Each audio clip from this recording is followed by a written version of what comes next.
দর্শক চলে এসেছি সেই কাঙ্ক্ষিত মুহূর্ত সেলিব্রিটি আড্ডা সেগমেন্টে।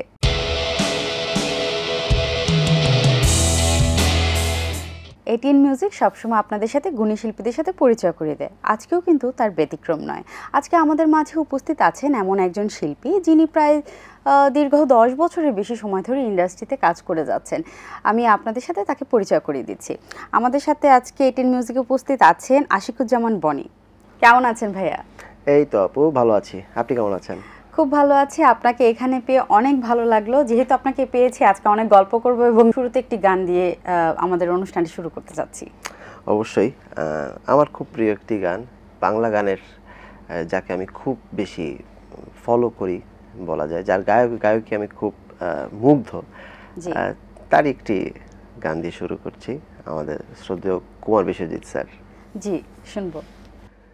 যে শিকারি দেখে দেখে না, সে অন্ধ শিকারি জানে না, এক জীবনে ভালোবাসা আসে কি আসে না। পৃথিবীর যে নিয়ম, কভু সুখ কভু বেদনা, যে শিকারি দেখে দেখে না,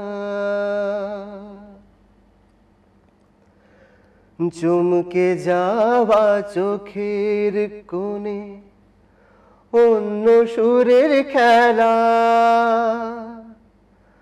হঠাৎ যেন ভোরের ফুল ফোটে বিকেল বেলা। জীবনের যে নিয়ম, বিষয়ের রঙিন সুতোয় নতুন গল্প বোনা, যে শিকারি দেখে দেখে না।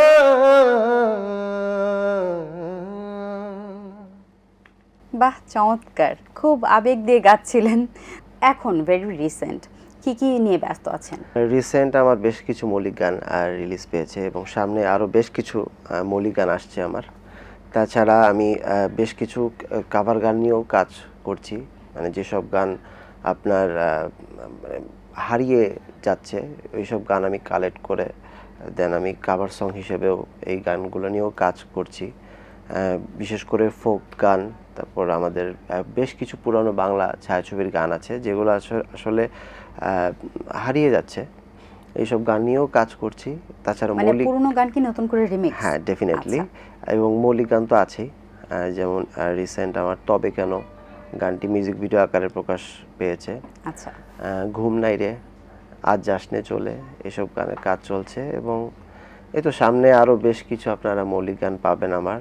আর তাছাড়া ওটিটি প্ল্যাটফর্মের ওয়েব ফিল্মে গান করছি। আচ্ছা, এই যে কভার সং এর কথা যে বলছিলেন, এই কভার সং করতে গেলে মানে কাকে একটু ফলো করা হয় বা মনে হয় যে এর কভার সং আমার বেশি ভালো লাগে, মানে ওর অনুপ্রেরণা কাকে দিয়ে শুরু? অনুপ্রেরণা শুরু বলতে আমি প্রচুর পরিমাণে বাংলা গান শুনি। নট অনলি বাংলা গান, আমি মোটামুটি সব ভাষার গানই আসলে শুনতে পছন্দ করি। কাউকে অনুপ্রেরণা বলতে আমি আসলে এক একজনের গায়কীকে না এক এক রকম। আমার মোটামুটি যার যে গানটা ভালো লাগে সেই গানটা আমি আসলে শুনি। আচ্ছা, এবং আমি প্রত্যেকটা আর্টিস্টের আসলে গায়কী ফলো করি, কে কেমনভাবে গান করছে, কেভাবে গান ডেলিভারি করছে, কিন্তু তাকে কপি করি না আমি একদম নিজের স্টাইলে। হ্যাঁ, কার থ্রোয়িং কেমন, কে কিভাবে গান ডেলিভারি করছে, এই জিনিসটা আমি আসলে খুব ফলো করি। আচ্ছা, আমাদের বাংলাদেশের শিল্পীদেরও বাংলাদেশের বাইরে, ইন্ডিয়ান, পাকিস্তানি, ইভেন অন্যান্য দেশের প্রত্যেকের গান আমি সবার গানই সবসময় শোনা হয়, ফলো করা হয়। যাদের গান ভালো লাগে আসলে আমি সেই গানগুলো আমি শুনি এবং তোলার চেষ্টা করি নিজের মতো করে। হ্যাঁ।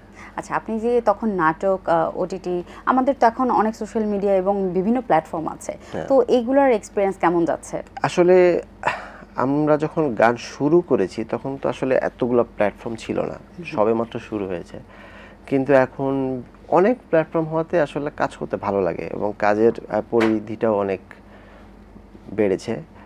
আগে যেমন আমরা শুধু নাটকেই গান করতাম, কিন্তু এখন ওটিটি প্ল্যাটফর্মের ওয়েব ফিল্ম হচ্ছে, ওইখানে একক নাটকও হচ্ছে এবং একক নাটকে গানের কাজ করছি। তাছাড়া এমনি ধারাবাহিক নাটক, সব মিলিয়ে গানের পরিধিও বেড়েছে, কাজও বেড়েছে। কাজ করতে তো ভালোই লাগে। আর যেহেতু গানের মানুষ, গান গাইতে এবং শোনাতেও খুব ভালো লাগে। হ্যাঁ। আচ্ছা, আপনি যে গানগুলোর নাম বললেন, এটার মধ্যে কি এখন কোনোটা আমরা শুনতে পারি কিনা? অবশ্যই অবশ্যই। কোনটা গাবেন বলেন? আমার নিজেই সুর করা আজ যাসনে চলে এবং ইলিয়াস কবিরের লেখা গানটি শোনাচ্ছি। জি, শুনবো। আজ যাসনে চলে ঝুম বৃষ্টি পড়ে, তোর ভেজা চুলে কামনার জল ঝরে, আবছালোর রং মিছিলে তুমি যেও না মিশে, আবছালোর রং মিছিলে তুমি যেও না মিশে, ভেজা শাড়িরা চলে মায়া ভরা ওই চোখে, ধুয়ে যাওয়া কাজলে যেও না আমায় রেখে, ভেজা শাড়িরা চলে মায়া ভরা ওই চোখে, ধুয়ে যাওয়া কাজলে যেও না আমায় রেখে, আজ কালো মেঘের ভেলায় তুমি যেও না চলে, আজ যাসনে চলে ঝুম বৃষ্টি পড়ে, তোর ভেজা চুলে কামনার জল ঝরে, আবছালোর রং মিছিলে তুমি যেও না মিশে, আবছালোর রং মিছিলে তুমি যেও না মিশে। বাহ, চমৎকার, খুব সুন্দর একটি গান। প্রিয় মানুষকে নিয়ে লেখা একটি গান। গানটা কে লিখেছে? গানটি লিখেছে আমারই এক বন্ধু, ইলিয়াস কবির। খুব সুন্দর গান লেখে। আচ্ছা, আপনি কখনো করেন নাকি লেখালেখি? আমি লেখালেখি করি, সুরও করি। এই গানটি যেমন আমার সুর করা। ও আচ্ছা, খুবই সুন্দর।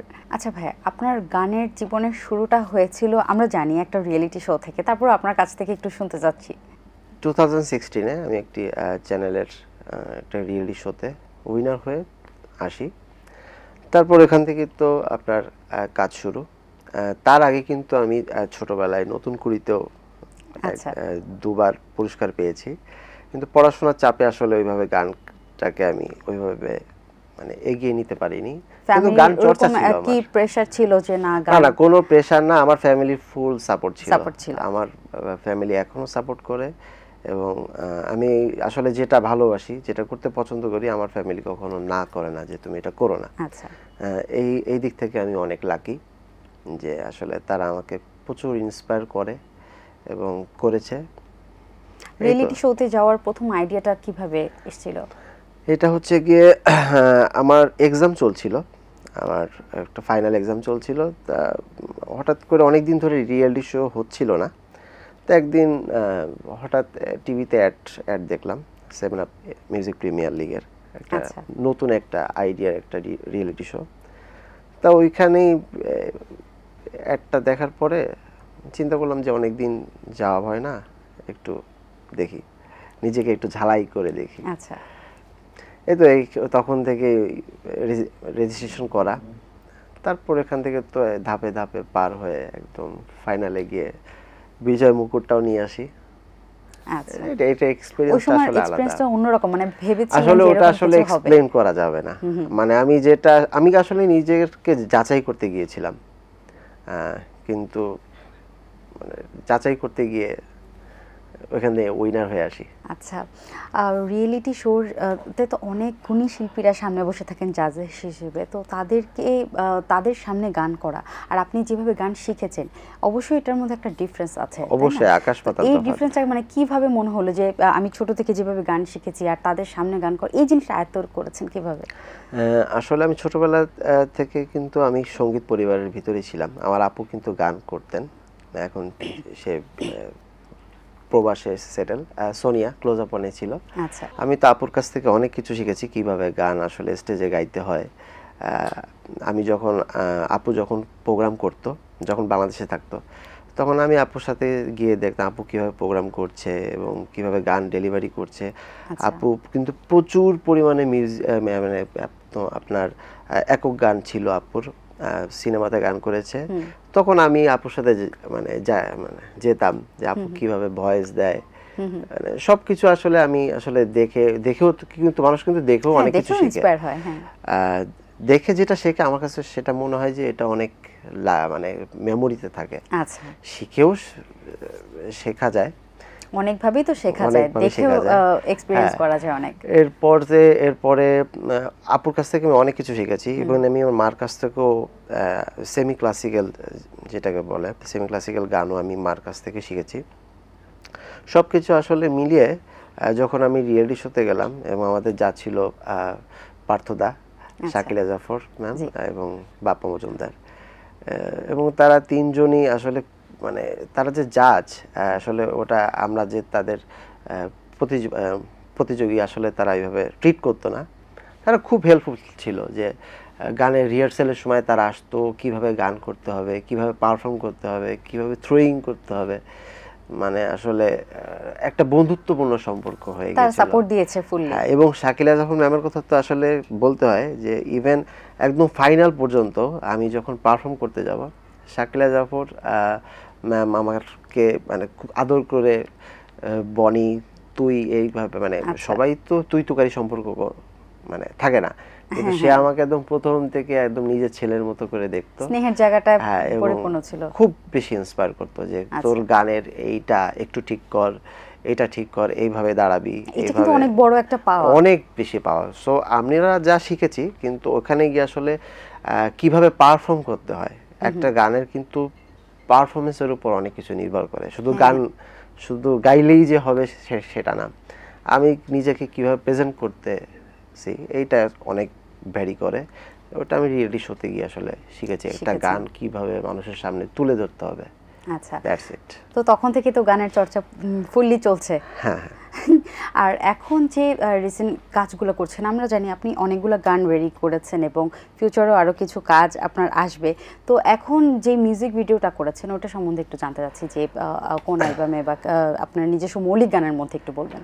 আরেকটি যেটা মানে মিউজিক ভিডিও, এটা আমার খুব ট্রেডমার্ক করা মিউজিক ভিডিও, সবাই অনেক বেশি লাইক করে, কে তুমি কে আমি। এটা একটি মিউজিক্যাল শর্ট ফিল্মও বলা যায়। এখানে আমি অভিনয় করেছি এবং আমার সাথে আরো অনেকেই ছিল অভিনয়। এটার অভিজ্ঞতা একটু অন্যরকম। গানটি আসলে আড্ডায় গাওয়ার মতো একটি গান। মানে গানটির স্টোরিটা যখন মিউজিক ভিডিওটা আপনি দেখবেন তখন মানে সবাই ফিল করতে পারবে, কারণ এটার ক্যারেক্টারগুলো হচ্ছে কি আমাদের এই যে সমাজে যারা যারা আছে বসবাস করে তাদেরকে নিয়ে আসলে। হ্যাঁ, আপনার কাছে শুনে এখন আমার গান দেখতে ইচ্ছা করছে, তাহলে এই গানের একটা অংশবিশেষ আমরা দেখে আসি। ডেফিনেটলি, চলুন দর্শক, এই গানের একটা অংশবিশেষ আমরা দেখে আসি।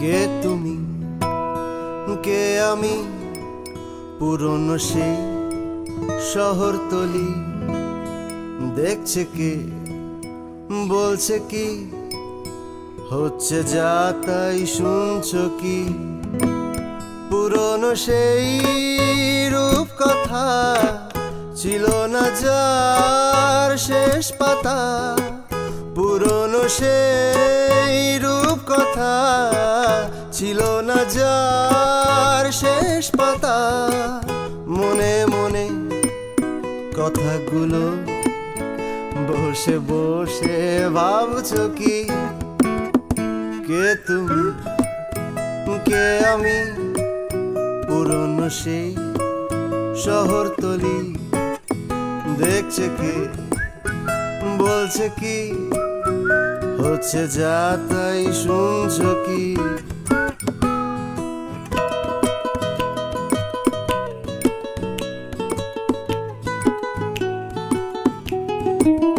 আমি নিজেই মাতাল বলে পাই না যে ঠাই সমাগমে আমি নিজেই মাতাল বলে পাই না যে ঠাই সমাগমে রাঘব বোয়াল ঘুরে বেড়ায় আমি চুনো পুটি কাঁপছি তাই লা লা লা লা লা লা la la la la la la la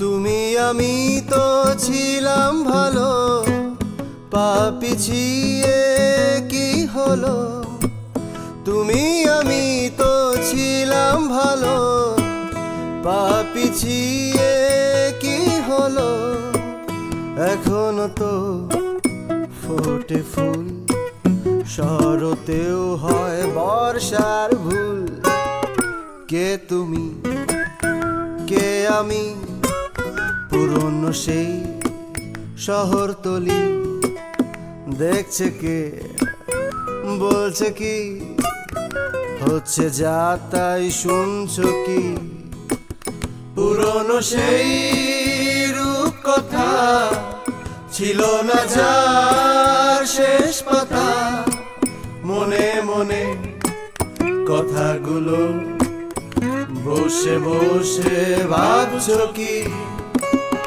লা লা লা লা লা লা লা লা লা লা লা লা লা রা পা পা পা পা পা লা লা লা লা লা লা লা আমরা দেখে আসলাম কে তুমি কে আমি গানের অংশবিশেষ। ভাইয়া এই গানের এক্সপেরিয়েন্সটা কেমন ছিল? আমরা দেখেছি খুব চমৎকার একটি গান, ওইটাই শুনবো। এক্সপেরিয়েন্স দারুণ ছিল। গানটি যখন আমি প্রথমে গাইতে যাই, গানটি সুপ্রিয় লিখেছে এবং সুর করেছে। যখন আমি আসলে গানটি যখন ভয়েস দিই তখনই একটা ভালো লাগা কাজ করে, যে থাকে না মানে আমার যে ক্যারেক্টারটা এখানে, আমি সবেমাত্র চাকরি হারিয়েছি। চাকরি হারানোর পরে আমি আমার গার্লফ্রেন্ডের সাথে আমার ব্রেকআপ, তারপর আমি যে মেসে থাকি, যে বাসায় যে মেসটাতে থাকি, এখানে সবাই মিলে আমাকে ইন্সপায়ার করছে যে ভাই আরও এগিয়ে যাও। এই সব কিছু মিলায় মানে হচ্ছে কি, এটা কিন্তু আপনি দেখবেন যে এটা কিন্তু আমাদের বর্তমান সমাজের কিন্তু এটা প্রেক্ষাপট, এটা কিন্তু হয়। হ্যাঁ, সারাদিন চাকরি শেষে এসে যারা ছোট জব করে তারা অনেক খাটে এবং মিথ্যা অপবাদে তাদের চাকরিও চলে যায়। রাঘব বোয়াল কিন্তু ঘুরে বেড়ায়, হ্যাঁ রাঘব বোয়াল ঘুরে বেড়ায়, তাই আমি চুনোপুটি কাঁপছি তাই গানের একটি লাইনও আছে। সো এই গানটি যখন মিউজিক ভিডিও করতে মানে গিয়েছি, আসলে আমরা সবাই আসলে খুব প্রাণবন্ত ছিলাম, যে একদম বিকেল থেকে একদম গভীর রাত পর্যন্ত পুরো মিউজিক ভিডিওটা করেছি এবং সবাই আসলে কারো চোখে কোনো ক্লান্তি ছিল না। আচ্ছা, মিউজিক ভিডিওটা যখন করেছি, তো আমরা তো আপনাকে মডেল হিসেবে যেহেতু দেখেছি, তো ওইটার এক্সপিরিয়েন্স কেমন, মানে স্ক্রিনের সামনে কাজ করার এক্সপিরিয়েন্স কেমন? মানে কি মনে হয় যে মানে পিছনে সিঙ্গিং করা বা পিছনে ভয়েস দিয়ে গাওয়া এবং স্ক্রিনের সামনে কাজ করার পার্থক্য কেমন লাগে? আসলে দুটোর এক্সপিরিয়েন্স আসলে দুই ধরনের, কারণ যেহেতু আমি রেগুলার টিভি পারফর্ম করছি এবং স্টেজে পারফর্ম করছি, সো আমার কাছে ভালো লাগে যে আমার সামনে দর্শকদেরকে আমি নিজেকে কিভাবে প্রেজেন্ট করছি। এবং মিউজিক ভিডিওতেও কিন্তু আপনার এটাও কিন্তু একটা মানে দিক, আমি সেটা প্লাস পয়েন্ট মানে ভাবি যে আমি আসলে নিজেকে কি করে আমার গানে আসলে আমার গানে যে পরিমাণে ফিল দিতে পারবো, আমার মনে হয় না অন্য কোনো আর্টিস্ট এসে মানে ওইটা সেভাবে ডেলিভারি দিতে পারবে, আচ্ছা। আমার কাছে যেটা মনে হয়। আচ্ছা সো এই জিনিসটা আমি আসলে প্লাস পয়েন্ট ভাবে দেখি। আসলে দর্শক আমাকে কিভাবে নেয় এটা তো আসলে দেখার বিষয়। জি। এই যে না, দর্শক আপনাকে ভালো মতোই অ্যাকসেপ্ট করেছে, আমরা যেটা বুঝতে পারছি। আমরা সবাই আপনাকে ওইভাবে অ্যাকসেপ্ট করেছি এবং আপনার জন্য অনেক অনেক শুভকামনা যে আপনি আপনার ফিউচারে আরো ভালো কিছু করবেন, আমাদেরকে অনেক অনেক গান উপহার দিবেন। আর অবশ্যই। এছাড়া আপনি আপনার এটিএন বাংলার দর্শকদের উদ্দেশ্যে কি বলতে চান? অনেক কথা আসলে বলার আছে, কিন্তু ছোট্ট করে বলতে চাই যে যেহেতু আমরা গানের মানুষ, আপনারা সবাই ভালো গানের সাথেই থাকবেন এবং সুন্দর এবং কোয়ালিটিফুল গান শুনবেন।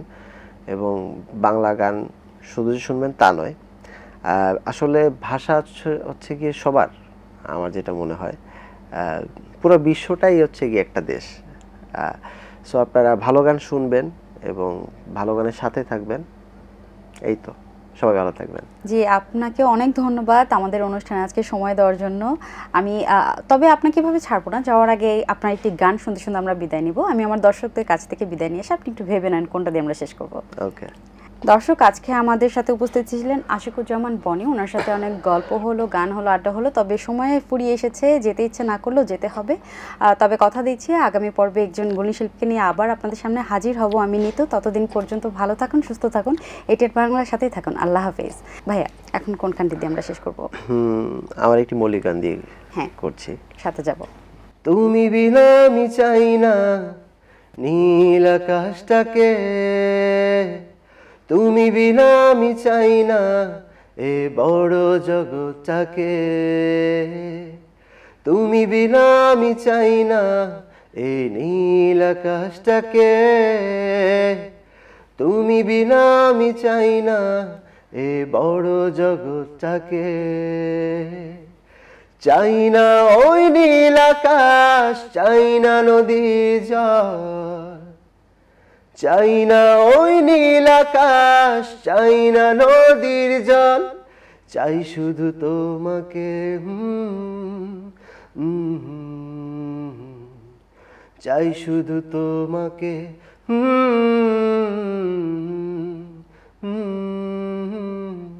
স্বপ্নগুলো বুনে রাখি তোমার কথা ভেবে, দুঃখগুলো দূরে রাখি তোমার কথা ভেবে, কিছু সুখ আর কিছু কান্না সবই তোমার জন্যে, কিছু সুখ আর কিছু কান্না সবই তোমার জন্যে, চাই শুধু তোমাকে, চাই শুধু তোমাকে,